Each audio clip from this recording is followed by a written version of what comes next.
Resnick, and far left is Marty Nadler. To my right is Andrew McKeever, and at the far end is Bruce Madison, and I'm Dixie Sims, the chair. With us tonight we have Susan Whitney, our town clerk, and Mia Smith, our secretary, and we also have Todd Lawrence, our emergency management coordinator. Next order of business is to approve the minutes from last February 12th meeting. Do I have a motion to approve the minutes? I also move. For a second? I'll second. All right. Are there any corrections, additions, deletions? Any comments on the minutes? Okay, all in favor of accepting the minutes as written, please say aye. Aye. Opposed? All right, thank you. Good job. Public comment? Do we have public comment today? Okay. Yeah. Next item is just a note that our town meeting is this coming Monday, March 4th, and a week from today, and then a week from tomorrow, March 5th, is our voting day. So all you folks, please, the more people that show up, the better it is for our town, so that'd be great. At that town meeting, Seth Bogarts and Kathleen James would like to come and give us an update on their activity in the legislature. That will probably interrupt. They're going to be on a tight schedule, so that will, when they show up, they're coming from, I think, Shaftesbury and then to Sunderland, and then they have to go on to, I don't know if it's Arlington, or maybe it's Arlington and then Sunderland. But anyway, they have a tight schedule, so we'll try to fit them in when they arrive. If we're in the middle of voting on articles, we will stop those for the moment and let them have their say, and then we'll continue on. All right, anything else on town meeting that anyone would like to bring up? Okay, discussion on the Sunderland Church possibilities. I know that Merrill Bent has gone over the deed and seems to think there is a possibility that could be purchased by some entity. I don't know if there's any thoughts. I think we're kind of in agreement that the town is not able to purchase it with its own funds, but I think one of the good possibilities would be a non-for-profit to buy the church, and then we can get maybe we can help grant money from the state and the federal government to help fix the church up. It's certainly a beautiful piece, and it's a shame to see it kind of withering away. Who exactly would we be buying it from? Same question. Yeah, that's something that Merle is still looking at right now, Okay. but we're still investigating that. And I think wasn't Based on the deed, I would say it would be Mr. Graves' heirs. Because if you read that one Right. Paragraph in the deed, I mean, he clearly says it's made for the sole purpose of furnishing a site for religious worship. And then it basically goes on to say that if the deed is ever used or occupied for any other purpose, then it becomes void and the property reverts back to its heirs. And there are heirs, there are people that are related to Mr. Graves still in existence. So And- wasn't Merrill's reading, the words are what, to the Because sole she- exclusion Yeah, of? well. I thought that she had she's interpreted that a little. focusing it on- Yeah. She focused on where it says, for any other purpose to the exclusion of religious worship. Yeah, But right before that, it says, are ever used or occupied for. Yeah. And the one that gets me is the very first line of that paragraph where he says, it's made for the sole purpose. To me, I think some of it is just the difference in the way people spoke back in 1890. Mhm. You know, I think you could also interpret exclusion to mean for any other purpose except for, yeah. you know what I'm saying? I'm glad to hear your read on it there, because that was what I had thought when I first glanced at it, and I was, certainly I'm not an attorney, but I was surprised to hear how Merrill had interpreted it. Yeah, well, I think she was taking exclusion in a different Yeah. meaning than what I think was intended back in those days. Because when you read a lot of these old books and the papers and the deeds that we have here, the way things were said and the words they used were considerably different than how we speak today. Certainly, You know, and you have to kind of take that whole paragraph as a whole.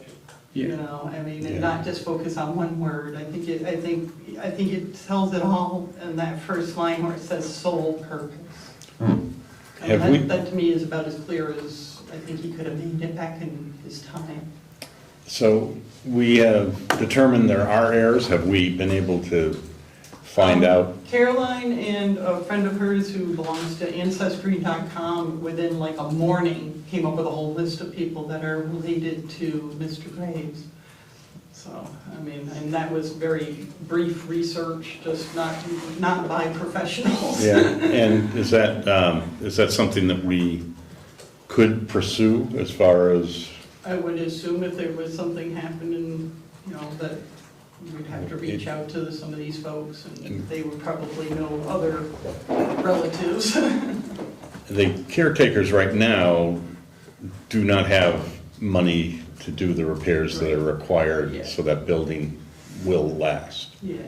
So, and I don't know if we have had any discussions with them as far as, I mean, they're kind of volunteering, you know, Right. really, to do that, and they can do small things, but they can't do the major stuff, so, I mean, if this really belongs to the heirs, is it worth pursuing finding them and identifying them, and, I mean, if there's... But then it falls to them to decide what they want to do, Right. whether they want to sell it or keep it or. Right.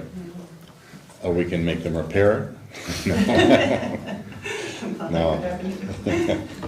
I have a question. Sure. On the grants, how much are they 100%, or would the town have to put money in? And then does the town really want to have a church too? Right, I've heard some discussion that it would be better if a non-for-profit bought it and the town did not own it, but, I would agree. I mean, that would be, Yep. Marty is familiar with some of that, and there is one of the caretakers lives right next door, and it's, you know, if that person could sell their house, then they could have access to electricity and maybe septic and parking, and if that all went as one entity, but, To me, it makes the most sense that the first step in this would be to see if somebody wants to create a not-for-profit, to then meet with the heirs to see if the building is available for sale, the building and the land, because, you know, if we do the negotiation, then it sounds like the town is committing itself, or at least entering into the process of purchase, and I think we said we don't want to be the owner of the property, Right. because we don't want to feel the responsibility to maintain it. You know, so there has to be a not-for-profit that has to be created in order to get involved in the purchase and then become the recipient of grants or donations. So that seems to me to be the first step. would be to have a not-for-profit created, not by the town, but by interested parties. Has anyone thought to contact the Vermont Historical Society? I mean, there are historic buildings all over the state, and I don't know that you need to establish a new nonprofit. It may be sitting right there with them, you know, it may be something that they're interested in. I mean, there's definitely historic significance to the church. And they write grants, they do all kinds of things to preserve some of these historic buildings in the state. So they may be if someone contacts them, that might start the process a lot easier than trying to establish a new nonprofit, et cetera, et cetera. I mean, I don't think the town wants to get involved in that, but I think that the State Historic Society might have some avenues worth exploring. I think the first question they would ask, because I've done that for some other organizations, is that who would receive the grant? Mhm. And if there's nobody to receive the grant, they can't issue it. Right. So there has to be an entity to accept the grant. They have to write the grant to someone or something. So if there's no organization, if there's no entity, if there's no owner, then they won't issue the grant. They can't just, say, okay, we'll give the money to fix it, but we have nobody to give it to. Well, maybe they take ownership of the building, I guess is what I'm saying. If the heirs aren't interested in keeping the building, restoring the building, and investing the money into the building, the Historic Society may be capable of doing that. It may be that the heirs have no idea that that's, Exactly. Gotta that be they the own case, that. yeah. I mean, we're sort of putting the cart before the horse, like we need to contact the heirs and see if they're even interested in the building. Right, because I don't know if you could do this just with the custodians. I mean, they could form a nonprofit, I suppose, LLC or something. It seemed and like they didn't want to. Yeah, they They did not want to. it didn't seem like they wanted to take a Yeah, kind of fiduciary when they'd been here responsibility. prior, yeah, it seemed like they wanted to be a little more hands-off. They had no written documentation of Yeah, anything. no real trust agreement or charter accepting what exists in the deed, which, as Sue brings up, is a little dubious about what it means Right. for them. So it's tough because there's been a lot of interest from the public about doing something with the church here, but there's really nothing that we can do right now, except prod other people into doing things. Andrew? So where does it leave us then with this statement of work that, we signed off on last time with the Banking County Regional Commission for like a $45,000 engineering study? I mean, if there's still these unresolved issues around who owns it or who benefits from that, I guess I'm just wondering, Well, does it make sense to go forward with that or until we've resolved these other ownership questions or? Well, it's not gonna be a town center, so. right. It's not gonna, the building doesn't have septic, Doesn't it would have take power. a tremendous amount of money to turn it into a community center or something like that, which I don't think really anybody is, I don't know who would come up with that kind of money. We're talking, I think, 6 figures at least, Mhm. by the time everything's said and done. And if our interest is really to stabilize the building, or at least just to, keep the steeple in place or do the roof work or whatever is the most critical,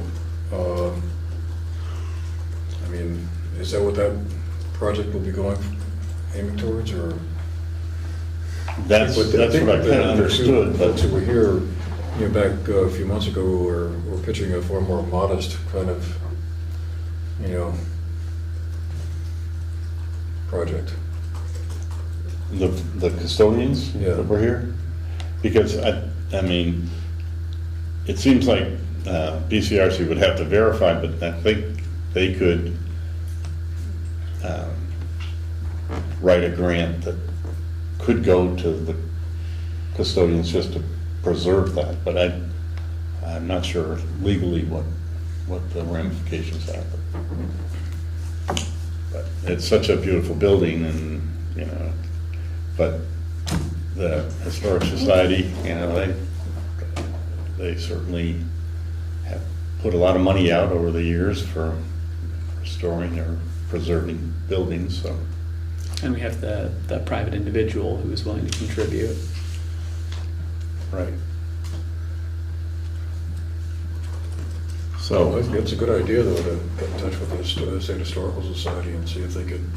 I mean, Arlington has that, the Martha, is it the Martha Canfield? The House? Common. The Arlington Common Young House right in Common. town where the, yeah, Right. you know, and the community house, the Arlington Community House, and they actually, you know, they put new windows in it, they've had roof work done, they've had the bricks whatever that is that you call it. Repointed. Yeah, they've done a lot of that, and I believe a lot of that has come from grant money through the Historic Society. I mean, it's a historic building, it has a historic marker. I don't know, does the church have a historic marker, or, I mean, that's another thing. I guess if it isn't historic, could be designated that way, and therefore, I think that frees up some funding. I don't know. But Does the town own, is the Arlington Common a town building? no, not the new one, not that new Arlington Common building that they've just purchased. It's the brick house to the right The town of office. the Arlington, The community house? yeah, where they do the book sale. The old library. Yeah, the Yeah, library. yeah, yeah. So somebody owns that property though, right? It's, as far as I know, the Canfield Library still has possession of it. That's why the book sale's there. Yeah, Yeah. As long as they have a presence there, it stays with them. And if I understand correctly, if they withdraw from it, it reverts to the Canfield Fisher family. The same way that this building, this church would revert to the heirs should you try to do something not religious, apparently. I haven't seen the deed, I'm just going by what you guys are saying. but they've definitely gotten grant money for the windows mhm. and the roof work, I know. It's clearly, there's grant money is available, they just need a recipient. See, I don't know if those custodians could receive grant money to pay for repairs. That I don't know. They don't have any document or anything written. Right. Wasn't the town center, one of the reasons is to put the church there, and thoughts with the maybe going to a community building at the church? That's why they were actually thinking of the grants, because they're gonna maybe use it to do things for the town. That was the original. That was one, yeah, that was I brought up. think it was all connected to when she was here discussing it. As far as BCRC, you mean? Yeah, And their grants? Yeah. I think it had to be the community center or gathering spot to be able to, for them to look into grants, I thought. Well, I think we need to probably discuss further with them what, if that grant money could be used by the custodians to supplement their meager repairs. They're doing the best they can without any funds. Yeah, I don't know. It might be better use of the $45,000 that was mentioned in the statement of work, just be put towards basic repairs. You know, the windows, paint, or whatever, Yeah, but shingles. then who operates, who actually pays that? You know, I guess that's the question. You we know, need to who do they make the solve check first. out to? The contractors that do the work, so, and maybe BCRC could administrate the grant. Maybe they could help, I don't know, we can discuss that with them. Because, you know, if this group is willing to call themselves an entity that could accept grants if they don't want to create a non-for-profit. But talking to the Historical Society, I think, that sounds like another Yeah, certainly. good method, so I'm gonna put that down. I will contact them, see what we can find out. So as far as, I'm not for having it to be used for anything to do with the town to have a gathering. It's just to fix the building up. Right. I think we're all in agreement right now. We don't need the burden of maintenance of the church, even if we had grants to fix it up at this Because then point. we're signing on to it to ever. Forever, right? Forevermore. Another liability. All right, so I'll see what the Historical Society says, and then also BCRC with the grant. Anything else on church? I just have one question. Yeah? I guess it might be more for the town lawyer, but since it's not technically costing us anything if we got approved for that grant, correct? Correct. So I guess the question would be, would it be more appealing to a nonprofit if the grant and all that stuff went through, that we at least started the groundwork that we could hand off to the nonprofit? In terms of if we got approved for the grant, the lawyers approved everything works out for the grant, like the eligibility. But for us, if it's not costing us anything, the legal fees are covered, BCRC gets their fees, but then we also get the engineering survey. That's a huge chunk of money that if we could hand that report over to a nonprofit, that already gets them up and running. Like now they don't have to raise 25,000 or whatever for the church to do that survey. I don't know if in terms of eligibility with that grant, if that covers, like, could you do a handoff instead of, at the end? But that's just one thing I guess I would think about is it might make it more appealing for a nonprofit if at least we get that groundwork going, if it doesn't cost the town anything and it doesn't affect eligibility of the grant. And then I just had another question, at what point does that church and that lot become not a nonprofit entity anymore, and then it gets appraised for the value of the lot? So like if the heirs took over and it's not technically a church anymore, and if it doesn't have a legal historical structure, when does that get appraised and taxed for the value of the lot?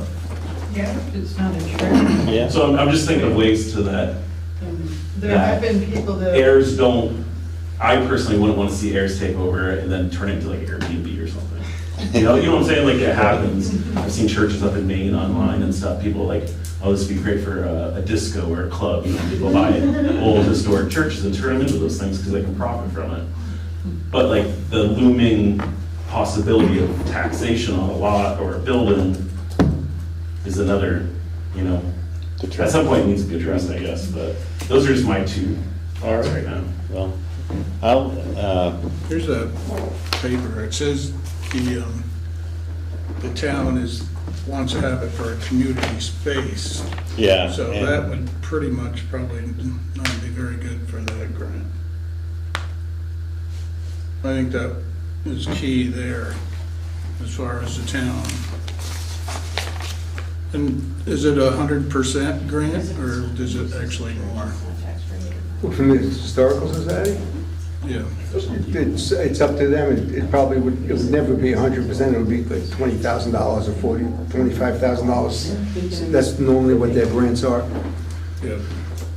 So the town wouldn't have to put half of it up or, No, they're not matching. yeah.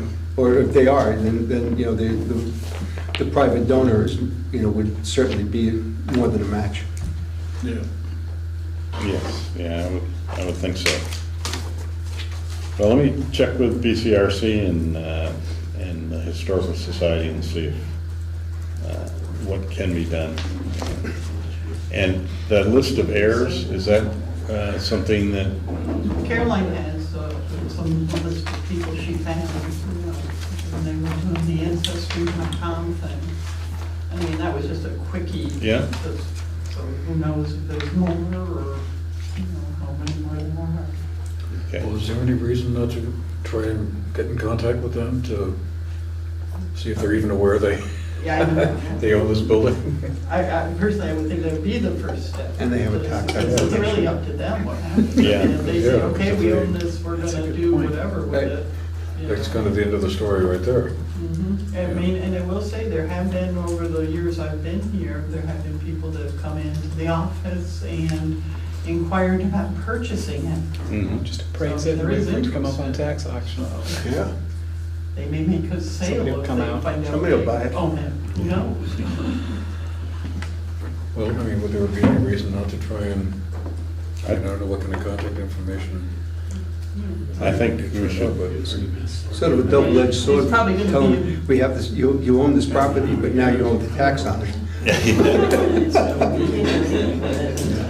Well, it is still run as a church at the moment, so there is no tax on that, right? No, it should still be treated as a church for tax purposes at this point. Unless they convert it to an Airbnb. Hard to do. Well, that is septic, I think. No water, yeah, that would be a little criminal. Yeah, they would have to do some work. Mm. All right, we'll see if we can get that list. Yeah, I mean, it'll be a while before we can do anything. I mean, obviously, it was the timing right now. Right, I mean, absolutely. if anyone else wants to look at the list and see if they can track the folks down, they're more than welcome. All right. All right, next item is email rules for town officials. And according to this is from Vermont Government Municipal Division of Open Meeting Laws. It says, group emails do not necessarily violate the open meeting law, but it is best to proceed with caution. It's permissible to use group emails to schedule a meeting, create an agenda, or to distribute information for discussion at a meeting. And that's what I try to do when I send out my emails. I'm trying to give information to the board members so that we can discuss these in open meeting. But we are not allowed to make decisions or have quorums and discuss stuff unless it's in open meeting. But sharing the information is important to me. We, in previous years, information was not distributed, and we were in the dark most of the time of what was going on in our town. And I think this is my personal feeling, that it's important to distribute the information so we can make decisions at the meeting. I do try to copy our clerk, and I also try to include generally the planning commission so they can understand what information is available. So And that is one page of a whole booklet that you guys would really probably should try to review. I gave you the address where you can go to the Secretary of State's website. It's a Yep. pretty lengthy booklet, so, and they Great. have a lot of resources there. Not just this booklet, but they have some videos and some other links that give you some really super good information Okay. on what's okay and what's not okay. excellent. So that's the open meetings, the one at the bottom you have here. Yeah, that'll get you to the whole page. and Excellent. That has not only this booklet that came out of, but it has some other resources too Excellent. that are, really informative. So just Emailing each person separately is, but when you hit reply all, I think is where it turns. Well, in. it's if you reply to all saying, yeah, I think this is a good idea, we ought to do that. That's what we can't do. If you reply to all saying, thank you for the information, or yes, we'll discuss this at the next meeting, to me, that should be reasonable. Yeah, I mean, you stated in the email, would you permit me to read it? Yes. Is that all right? Quote, "Here is some food for thought, pun intended. We should discuss this at a future select board meeting. Thank you, Gordon, for cooking up this idea. Dixie." And then what was included is, so that was accompanying a forwarded message chain between Chair Dixie Zenz and Gordon from the Planning Commission, and his conversation with Joanne Sidbat from Hill Farm Inn. Yes. So I think because, yeah, I mean, I didn't see any kind of immediate issue with that. I had concerns because some of the things in his chain did not reflect what I had heard at the meeting. Just It like 2 didn't- days before, and I was like, you know, what's been going on here in between the meeting and now? And Well, so it- that's where my concern came from, because I'm like, obviously, this is not what was said at the meeting. Where did this come from? I said the same thing to Gordon, because he sent that out. That was and- a little concerning. Yeah, you know, because we had discussed saying that we're putting off the Right. general meeting till 2025. Yeah, and then I'm seeing And- that, I'm going, what do you mean in Yeah. a month, you know? Well, that was A misunderstanding. Gordon's misinformation, or he didn't read our minutes and was not aware that we had made that decision. And I told him that when I had my discussion with him, and I also said that we would bring this up. He did offer to come tonight, but I didn't think it was needed. And we also need to discuss, I mean, it's down here, the community gathering, that's under old business. We will be talking about that, but it's definitely, we cannot make decisions through emails, and I understand that, but I do think it's important that if I learn information or get information on a subject of concern for our board, that I pass that information to everyone so we can discuss it.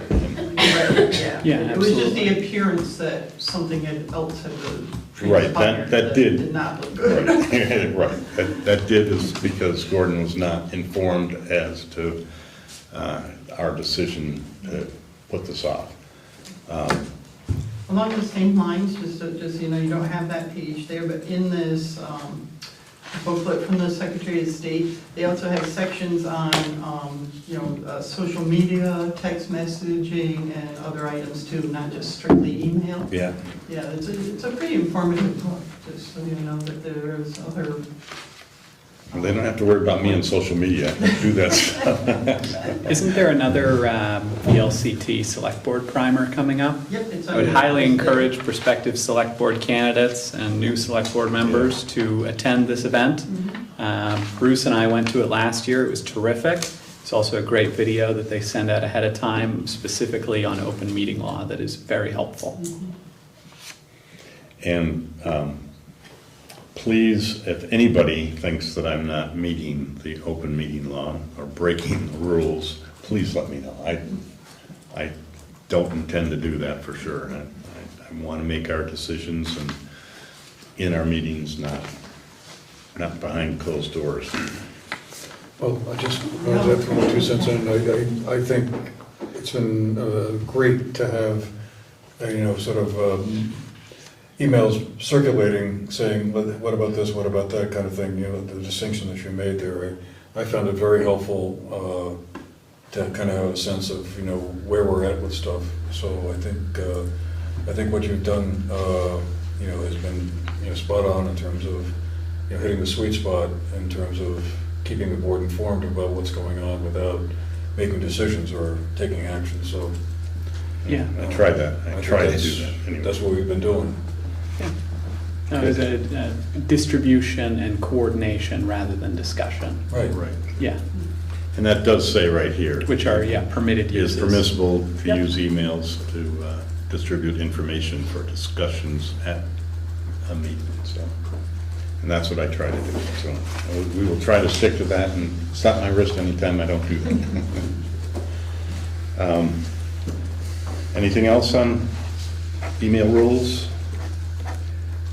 Okay, Marty, ARPA funds? Well,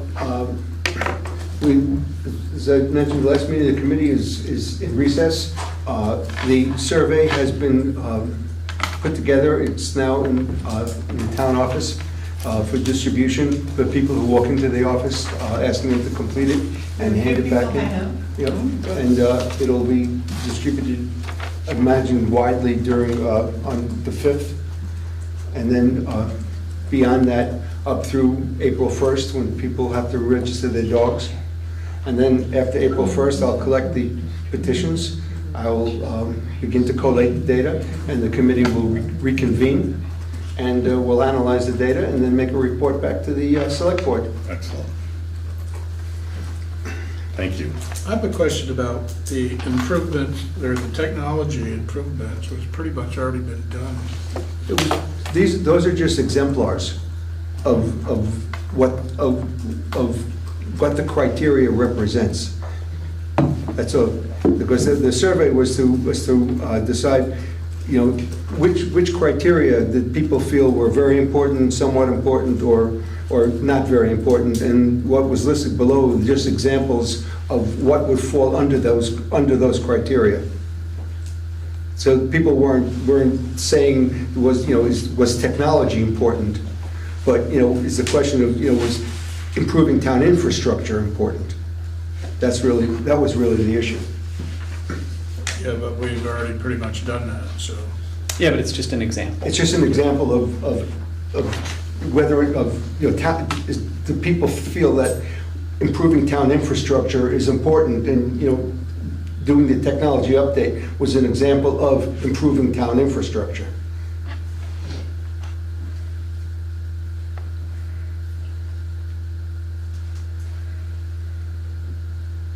Bruce?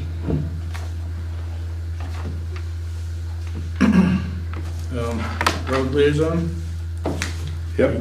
Well, the winter's been pretty mild, and so they've been doing a lot of cleaning and maintenance, and I'm sure he's probably getting things together for the bike path and to be doing that. I don't know when he actually is going to start doing it, but they gotta move some poles, and so that will be project here soon. And I did actually go, that's probably part of the four-wheeler thing, but I went up to the Kelly stand today, and the sign up there says from November 1st to June 1st, that proceed at your own risk. So you can be wild and crazy after that? So it's not maintained. Yeah. And so that's actually something that, and it is says it's a class 2 road. Great. So I just wanted to clear that for the four-wheeler thing. That's pretty much it.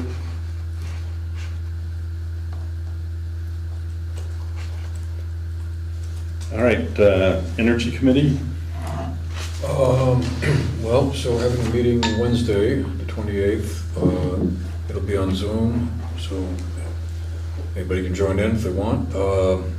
Some of the things on the agenda is a survey that I'm going to try and hand out, kind of get a sense as to what folks think might be priorities the committee might want to focus around, and also discussing the possibility of an energy dashboard, as it, I guess as the expression goes. I don't know if you've had a chance to check out the dashboard or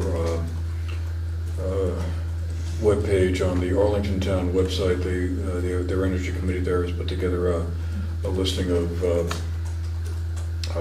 how the town is using energy of one sort or another, and then trying to solicit some ideas and how that energy could be saved or other kinds of energy used. Town of Winhall also has a dashboard similar to that, that's also we're gonna probably discuss whether or not we wanna kind of invest the time into looking at the town properties to see where, how energy is being used right now, to do an inventory of that. And then potentially down the road, come up with some ideas for how to save money, because that's the basic idea behind the Arlington one and the Windmill one. There's also an energy resilience fair plan for Arlington on June 1st. And I guess we'll discuss whether or not, or to what extent we want to participate in that. So that's basically the list, I guess. Great. Anybody, any questions on Energy Committee? All right. How's it going on were the grants for solar panels that were mentioned last year? Not much. Any recent, progress on that? No new updates, really. No? Okay, we're still just waiting. Yeah, Yeah, and I they're know this supposed stuff to do, takes time, but, we haven't had the energy survey, right, of this building yet, right? The official, I don't believe the Merck one, no. right. Do you have one, did they have one last year? No, we've had a couple, but not the recent one. Right, I think, we had a walkthrough, but we did not have, I think, we had the full assessment on the town garage, but not on this building. And this building could use heat pumps and solar. It's perfect roof for solar. So I think that's something that's on the mind of the Energy Committee. So.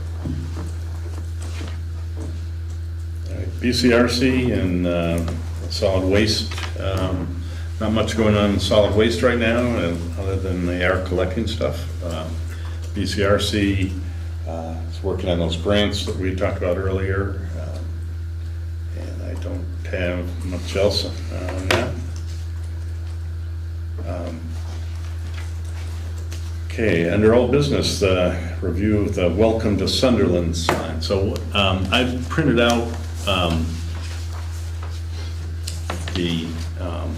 all the signs that the kids drew up in at the school, and I intend to laminate these and maybe put them on the back of one of the signs that is up there, and it does say that identifies these are the Sunderland Elementary students' concept drawings for the Welcome to Sunderland sign, created December 2023. So my thought is, if someone stops and looks at the sign, and if this is on the back, then kids can get some credit for all the nice work they did. If you have extra copies, we could always tack some up in here. I can make some more. I have them on plain sheets, but they're prettier if they're on photo paper. Yeah, it comes out that way. Wasn't there one that was designed already that somebody did? Yep, that's what I'm bringing up next. This is one sign that's been submitted. That's, we can show it to everybody. And I have another gentleman that had 3 different signs, and this person has a 3D router that could make these signs, but there's, who's the gentleman in town that does make signs? Crane, Crane. Mr. Crane. Crane says He lives Crane. on Flint Hill, across the street, basically from So me. these are some of the other concepts. I think they just took a picture of our covered bridge and put it in there. These are taken from, I think that was off a screen, so that's why it looks a little funny. But I don't know, to make a decision on which sign that we would like to do. I mean, this one seems a little more professional to me. I mean, but these would be filled in, and it could be any type of sign. Is there any preference for our board, whether we want a rectangular sign or more square sign like this? I feel like it depends on how it's gonna be mounted. If it's gonna be on just like a a single pole or No, something it'll like be that? it'll Two. definitely be 2 poles for Yeah, sure. so two probably- and then maybe like a, I don't know. Like a what? I don't know what the word is, I'm not a sign maker.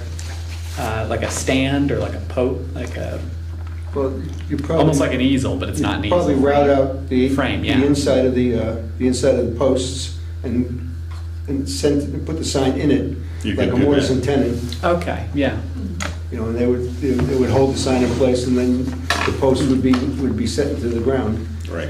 You put it in there and glue it at the same time.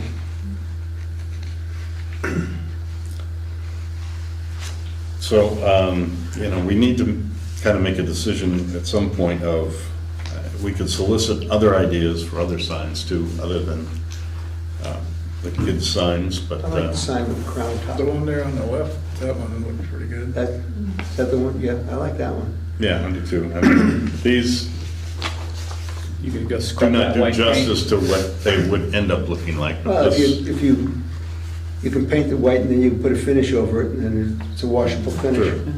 Yeah.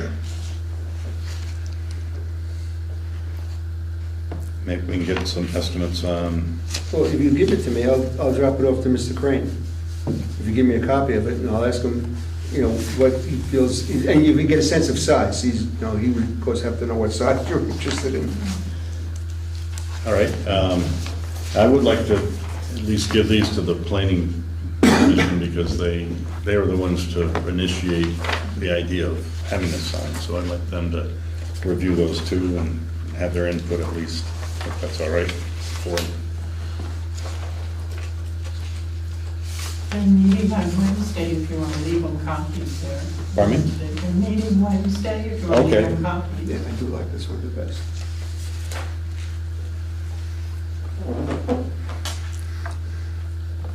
All right. I think we did talk about the ATV issues. I don't know if we had a resolution, Bruce, as far as the discussions we've had. Yeah, I don't really, I think before, years ago, they had this, people were running four-wheelers up and down the road, and it was for everybody in the town. Anybody a resident of Sunderland or could actually use it when it was during the off-season. Obviously, when you get 3 feet of snow, you can't go up, you're gonna get stuck, and Right. so, there's a limited time. And over the years, I've really never seen any four-wheelers on the Kelly stand myself. So I don't really know.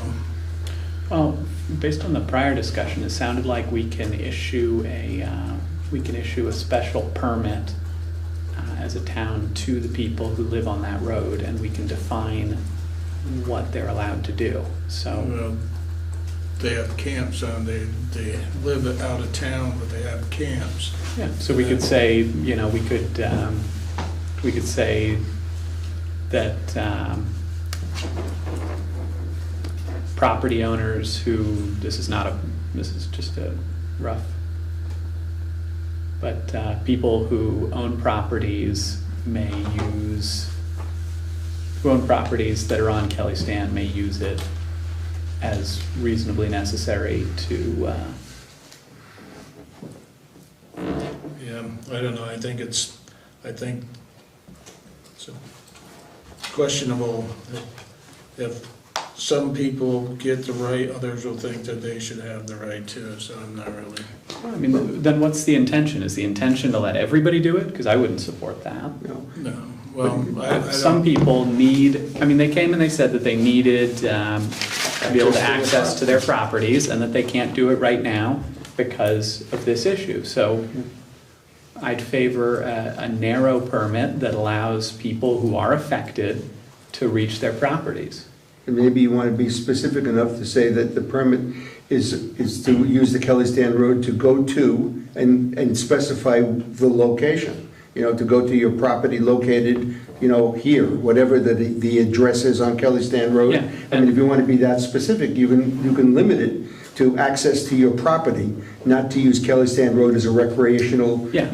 for recreational use. And we could make out these special permits to, by request. So Right. if someone comes and says, hey, I need to be able to access my road, my property on this road via ATV, we can do the permit for that person. And you can limit it to the property owner, and no guests. Yeah.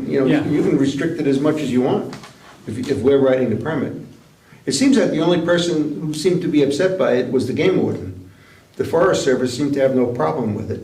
They didn't see it as an issue. That's a class 4 law, right? Yeah, and it's a class 2 road. Yeah, so I don't really know what, and if somebody has a camp and there's 10 people say they hunt out of it, you're gonna have 10 four-wheelers running up and No. down. Yeah, Nope. It's, I don't Not know. in my opinion. There's actually somebody from the state coming, is it next Agency week? of Transportation is coming to meet with us in the middle of March. We could ask them So to. that might be something to, All right, we'll bring that up then. Well, in the meantime, couldn't we could do permits with a short duration. So we could do something in the meantime, maybe good for 6 months.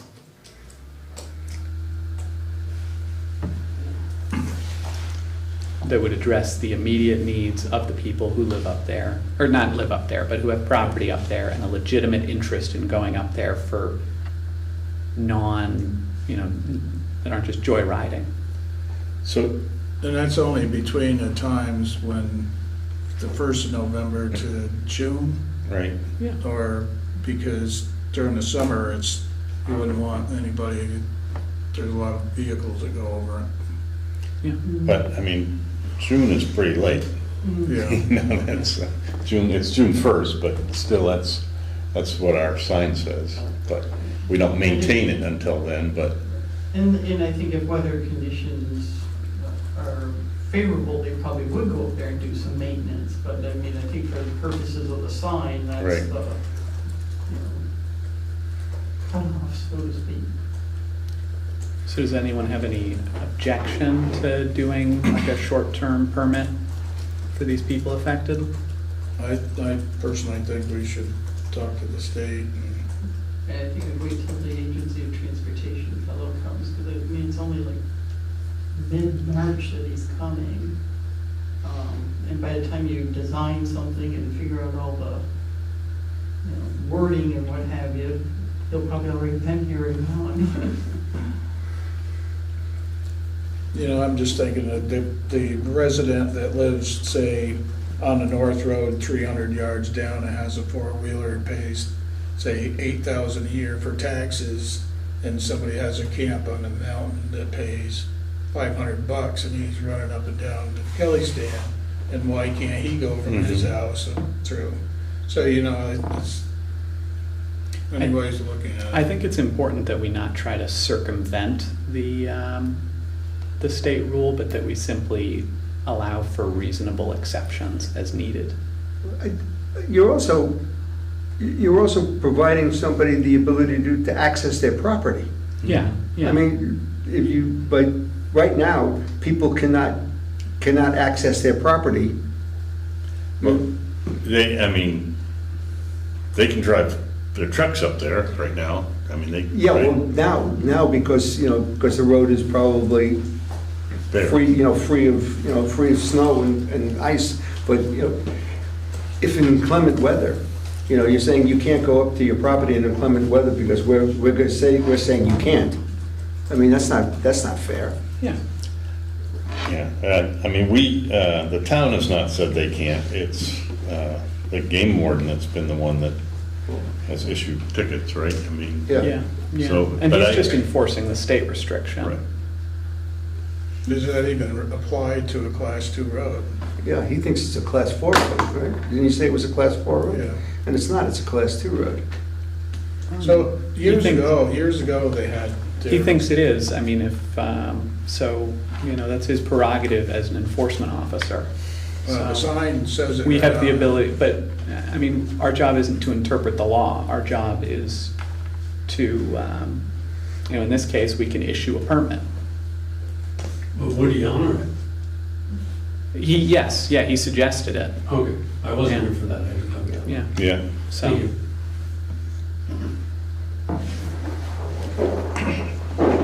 I just don't want to get caught up in going back and forth about, whether or not the law is right or applicable, when, for our intents and purposes, we can just do a permit.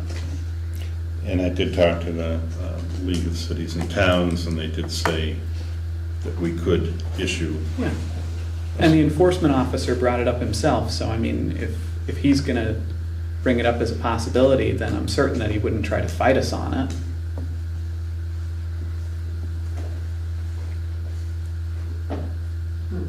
Yeah, I think it's reasonable to put restrictions on it, so that it's not Yeah. just free access to, Yeah. whomever. Here's my permit, you can use it. You don't want that. Yeah, no. Doesn't the closing of the road, though, isn't part of the reason that it's closed from November to, June 1st or whatever it is? It relieves the town of the liability of people going up there when they shouldn't be, whether it's too much snow. It does say. Mud season, it relieves us of the liability if they decide to go up there anyway and get stuck, okay? Then they're on their own in terms of getting pulled out of there, right? Mhm. Says for, And, right now, there's not not much snow on Kelly Stand, but it is a mud mess. Mhm. And, you're just as apt to get stuck up in there in the mud if you go on up in there. So doesn't the sign relieve the town of that liability if they decide to go up there? Yeah, it does say at the bottom of the sign Right. that proceed at your own risk if you're. So these people want a permit in order to access their homes that are past that sign, am I understanding that correctly? Ostensibly, so the state came out with restrictions a couple of years ago in response to a lot of bad behavior that had arisen during the pandemic. Sure. And the issue was that some of these property owners stated that that for a portion of the year, they can only get up to their properties via ATV, and that they had been, it was either warned off or ticketed by the game warden. Right. And so they were trying to appeal to the town to allow them to access. And when the game warden came down and talked about the restriction, he suggested that we might be able to issue a special use permit to property owners as we saw fit to do. So does that still relieve the town of the liability if they go up in there with their ATVs and get stuck? Or is Mark, somebody No. gonna have to go up there and pull them out? It would have to be part of the permit that Okay. says, if you're gonna use this, you're Right. doing it at your own On risk. okay. Right? And that, It also would have to say that you can't go off the Kelly Stand Road right, in, other than to access your own property. You can't use any of these snowmobile trails or anything else. Yep. well, they use the road for the Bass Trail. It's one Yep. of the main trails Yeah. through the state. Yeah, well, I think one of the things that the game warden was talking about was, the going off into the trails that go to the ponds and Right. stuff like that. Yeah. That he he didn't want anybody going off there. If the you said the game warden was under the impression it was a class 4 road. Right. So if he thought it was class 4 and he gave you that recommendation, does that recommendation change if, now that we know it's a class 2 road? I'm not sure if he said that it was a He class 4. said that he explained that pre-2020, any unmaintained or class 4 roads. So it's considered So unmaintained. it includes Yeah. it too? Okay. So it had nothing to do with being class 4, it's unmaintained. Yeah, that's great. You're all over it. Thank you, Mia. You're welcome. Okay, so at this point, do we want to revisit the ATV issue after the transportation person is here on Mark? Transportation, Yeah. I'd say Is that what we want to do? I think we should wait till after we talk to, Okay. I mean, So then I move that we table discussion of the ATV issue until a later date after we discuss this with the Department of After Transportation. discussing it with the Department of Transportation. I'll Do you second. want to attend that meeting? It's on 9 AM. Sure. When is it? I think it's like, off the top of my head, is March 18th, a Monday. I know it's a Monday in the middle of March. Okay. I think it's at 9 o'clock in the morning. March 18th is a Monday. Is it? Yes, that must be the day. And that's here, or is that Zoom? No, he's supposed to be coming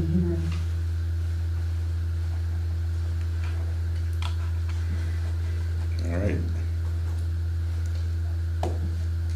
All right, under old business, It was made and seconded. pardon me? You made the Oh. second. Yep.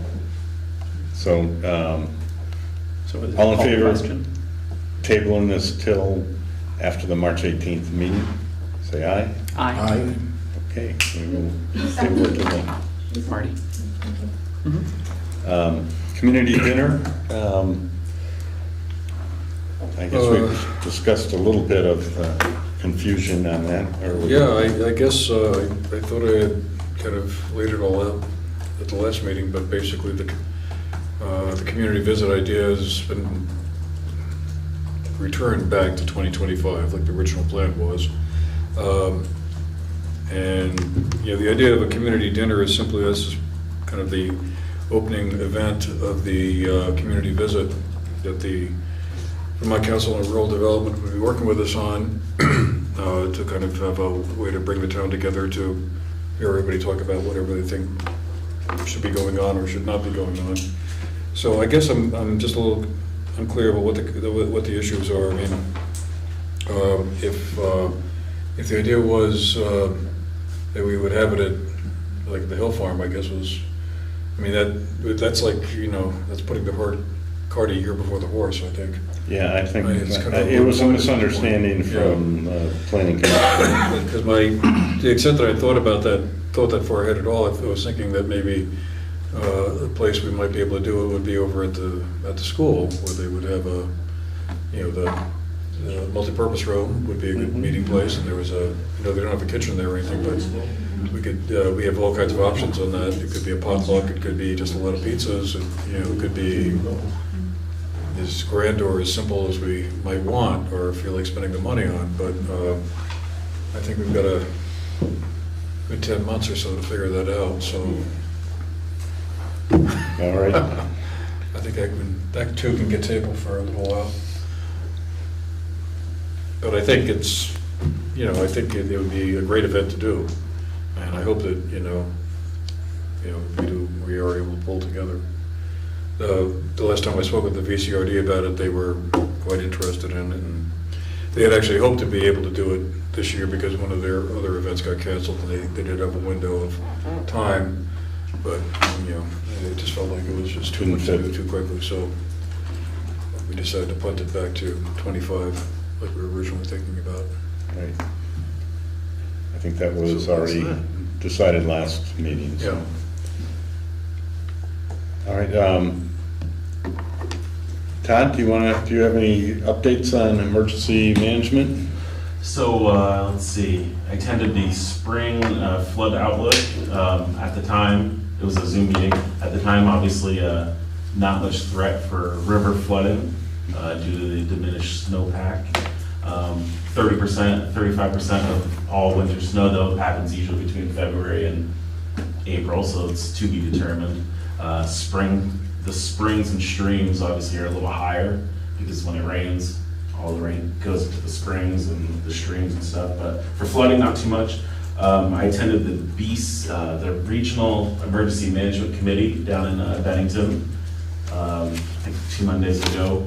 I was going to bring it up after town meeting day, but there's a request from BCRC to have 2 voting members start attending those meetings. I think they'll be quarterly. Emergency coordinator will be probably one of them, and then the town should appoint a secondary vote, and I can submit all that stuff in paper, email, Okay. the info that I have to go from there. But BCRC is kind of requesting a second alternate to the committee by end of March. And then I took a 8-hour emergency management, local emergency management coordinator or director training through the state 2 weeks ago.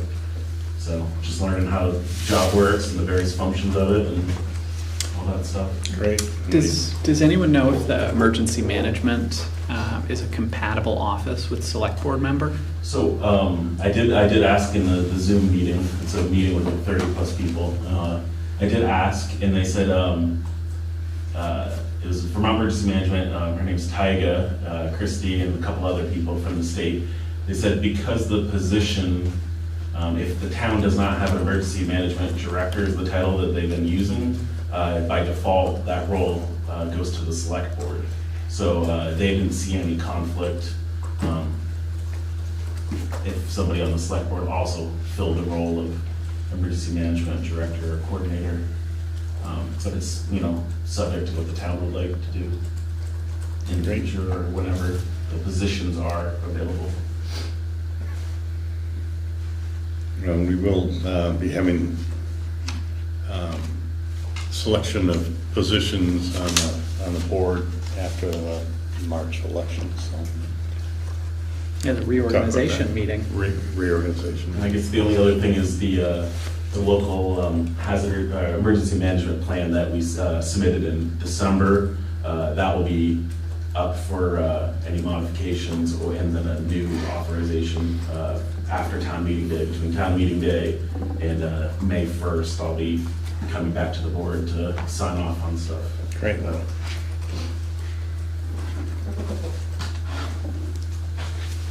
Okay, thank you, Karen.